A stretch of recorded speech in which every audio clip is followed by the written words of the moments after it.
सो अब हम आज इस वीडियो के जरिए हम ये देखेंगे कि गोल्ड प्राइस में सोने का जो भाव होता है उसका हमारे जो प्लैनेट्स है, वैदिक एस्ट्रोलॉजी की जो हमारी स्टडी है उसका गोल्ड प्राइस मूवमेंट पे क्या इफेक्ट आता है।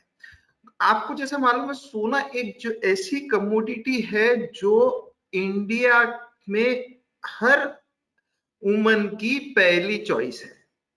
सब आप देखो, सालों से हमारे यहाँ पे ट्रेंड चला आ रहा है कि हम गोल्ड में सेविंग करते हैं।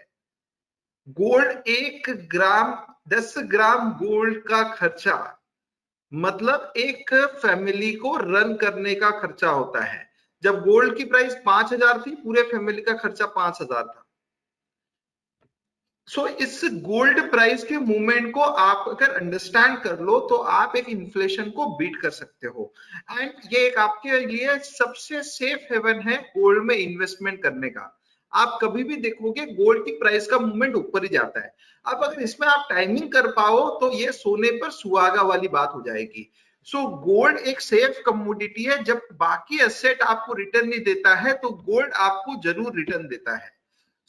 आज हम देखेंगे इस वीडियो के माध्यम से कि गोल्ड में होता क्या है जब प्राइस, आपका जो एस्ट्रोलॉजिकल व्यू है वो आपका क्या बोलता है गोल्ड के लिए।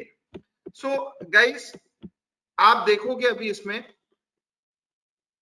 कि ये जो हमारा सोलर सिस्टम है, सोलर सिस्टम में अर्थ होती है, प्लैनेट होते हैं, सन होता है, मून होता है, जुपिटर, मार्स, मर्क्यूरी, मंगल, बुध, शनि, सारे प्लैनेट्स होते हैं। जब हम अर्थ को सेंटर रख के अर्थ पे जब हम खड़े होते हैं और ब्रह्मांड में देखते हैं तो कोई ना कोई प्लैनेट दूसरे प्लैनेट से कोई एंगल बनाता है, इसको कहते हैं एस्पेक्ट। तो जब सूर्य और शनि ये एक पर्टिकुलर एस्पेक्ट में होते हैं, युति में होते हैं, तब आप देखते हो कि गोल्ड के प्राइस के मूवमेंट पे इफेक्ट आता है। तो ये कौन से एंगल पे हो सकते हैं?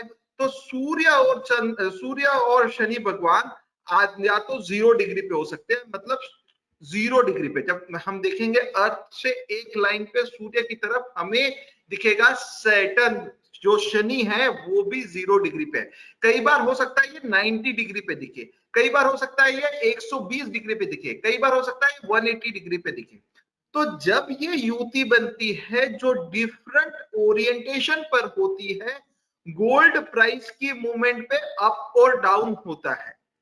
और अगर ये हम अगले 30 साल का आज बैठे बैठे क्या अगले पूरे 100 साल का आप रिकॉर्ड कर सकते हो, क्योंकि ब्रह्मांड की एक कांस्टेंट मूवमेंट होती है। ये एक साइकिल है जो सालों से चली आ रही है। 5,000 साल पूर्व भी ये साइकिल चली आ रही थी, अगले 5,000 साल जब तक ये हमारा अस्तित्व है, ब्रह्मांड की साइकिल कभी चेंज नहीं होने वाली है और सेम मूवमेंट बार बार कोई भी एसेट प्राइसेस पे आने वाली है। इसका अभ्यास करना आपको बहुत जरूरी है। हम देखते हैं कि क्या होता है जब मूवमेंट आती है। ये आप देखोगे नेक्स्ट स्लाइड पे कि ये पर्टिकुलर दिन है 5 फरवरी, जब सन और सैटर्न 29 सालों के बाद में कैप्रिकॉन की राशि में कंजंक्ट हुए, मतलब 0 डिग्री पे आए। ये बहुत इंपॉर्टेंट इवेंट होगी। उसके पहले 30 सितंबर सन और सैटर्न 120 डिग्री के अपार्ट थे। उसके पहले 2 अगस्त सन सैटर्न 180 डिग्री अपार्ट थे। उसके पहले 4 जून सन 120 डिग्री के साथ था सैटर्न के। 4 मई सन 90 डिग्री के साथ में था सैटर्न के। 24 जनवरी 2021 सन वापस कंजंक्टा। अब ये सेम साइकिल हर साल आने वाले सालों में भी रिपीट होगी। अब हम देखेंगे क्या सही में यहाँ पे मूवमेंट आती है। तो ये देखो, मैं यहां से शुरू करता हूँ पहले 24 जनवरी से। 24 जनवरी के आसपास गोल्ड का प्राइस था 49,000, वहां से ड्रॉप होके आ गया 44,000।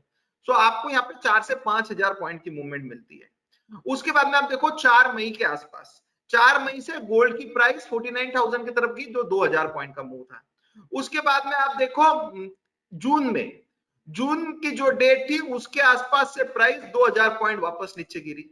उसके बाद में आप देखो 2 अगस्त के पास में जो प्राइस थी 48,000, वहां से भी 2000 पॉइंट का मूवमेंट आया। उसके बाद में आप देखो अक्टूबर महीने में जो आपको डेट बताई, वहां से प्राइस में वापस 2 से 3,000 पॉइंट का मूव आया।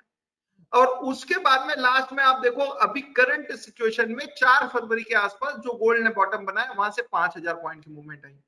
तो इतना तो पक्का है, जब भी ये गोल्ड सूर्य भगवान और शनि भगवान कुछ अपने आप में डिस्टेंस आते हैं, जो 0 डिग्री, 90 डिग्री, 120 डिग्री और 180 डिग्री की ये जब युति बनती है, तो गोल्ड प्राइस में कुछ ना कुछ या तो वहां से स्विंग डाउन आएगा या तो स्विंग अप आएगा। आप टेक्निकल एनालिसिस की मदद से वो भी जज कर सकते हो, लेकिन इतना पक्का है यहाँ से 2-2,500 पॉइंट का मूवमेंट मिलने वाला है। तो इतना जरूर ध्यान रखिए कि ट्रेंड के साथ में रहे। इन पॉइंट दिन के बाद में कभी भी ट्रेंड का उल्लंघन मत करें। ट्रेंड का उल्लंघन करना मतलब 2,000 पॉइंट का लॉस हो सकता है। सो ये एनालिसिस है। अब आप बोलोगे अच्छा ये तो आपने इसका बता दिया, तो आने वाले समय में फ्यूचर में कब कब इनकी युति बनेगी, तो पहला आप ये डेट लिख लीजिए 16 मई। उसके बाद में जून महीने की आप डेट लिख लीजिए 5 जून। उसके बाद में 15 अगस्त। उसके बाद में 12 अक्टूबर। उसके बाद में 12 नवंबर और 17 फरवरी 2023। तो अगले पूरे साल में इन दिनों के आसपास 6 दिनों के बाद में आप अगर गोल्ड में गिरावट है तो इन्वेस्ट कीजिए, बाय कीजिए, और गोल्ड में चढ़ावट है तो इन दिनों के आसपास आप सेल कीजिए। और पूरे साल में आप 1,000, 2 से 3,000 पॉइंट का गोल्ड का मूवमेंट आप कैप्चर करने की आप कोशिश कीजिए। तो हर रोज ट्रेड करने के बजाय अच्छा होता है कि हम फ्यूचर में, पास्ट में जो देखते हैं कि जो दिन पे मूवमेंट आती है, प्रेशर आता है, उस दिन क्यों ना ट्रेड किया जाए। तो आप एक काम कीजिए, इन दिनों के आसपास आप ट्रेड कीजिए। सो ये थी थोड़ी सी गोल्ड की एनालिसिस। फाइनेंशियल एस्ट्रोलॉजी, वैदिक एस्ट्रोलॉजी जो हमारा एंसेस्टर का सबसे बढ़िया गिफ्ट है, उसके बेसिस पे। अगर आपको वीडियो अच्छा लगता है, हमारे YouTube चैनल पे सब्सक्राइब कीजिए और बहुत से कमोडिटी के बारे में जानिए एस्ट्रोलॉजी के हिसाब से। Thank you.